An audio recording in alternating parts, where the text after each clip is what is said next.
సంబంధించి తానొస్తే ఏం చేస్తానో అవన్నీ కూడా ప్రజలందరికీ కూడా వివరించారు. అలాగే వంగ గీత కూడా అక్కడ క్యాంపెయిన్ నిర్వహించారు. అయితే ప్రస్తుతం వంగ గీత వైసీపీ తరపున ఆమె వెనకంజలో ఉన్నారు. ఇక జనసేన తరపున పవన్ కళ్యాణ్ తన ఆధిపత్యాన్ని కనబరుస్తున్న సందర్భం కనబడింది. ఇక ఏపీ అసెంబ్లీకి సంబంధించిన ట్రెండ్స్ మనం చూస్తున్నాము.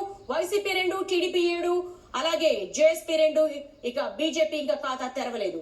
ప్రస్తుతం మనం చూస్తూ ఉన్నాము ఏపీ అసెంబ్లీకి సంబంధించి 175 అసెంబ్లీ స్థానాలకు సంబంధించి వైసీపీ 2 స్థానాల్లో, టీడీపీ 7 స్థానాల్లో ఇప్పుడు మళ్ళీ రివైజ్ అయింది. వైసీపీ 3 స్థానాల్లో, టీడీపీ 7 స్థానాల్లో, జేఎస్పీ 1 స్థానంలో తన లీడింగ్ ని కనబరుస్తున్నటువంటి సందర్భం కనబడుతుంది.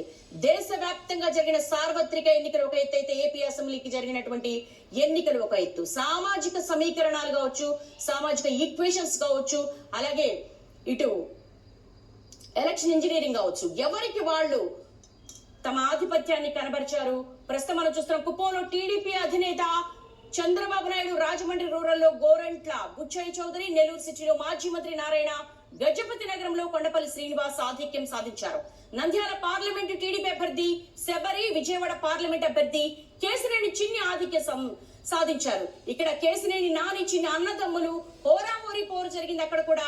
ఇక విజయవాడ వ్యాప్తంగా చూసుకుంటే కనుక ప్రస్తుతం చిన్ని లీడింగ్ లో ఉన్నారు. మండపేటలో చూసుకుంటే వేగుళ్ల జోగేశ్వరరావు లీడ్ లోకి వెళ్లారు. జనసేన అధినేత పవన్ కళ్యాణ్ పిఠాపురంలో ఆధిక్యం సాధిస్తున్నారు. అటు అమలాపురం పార్లమెంటు టీడీపీ అభ్యర్థి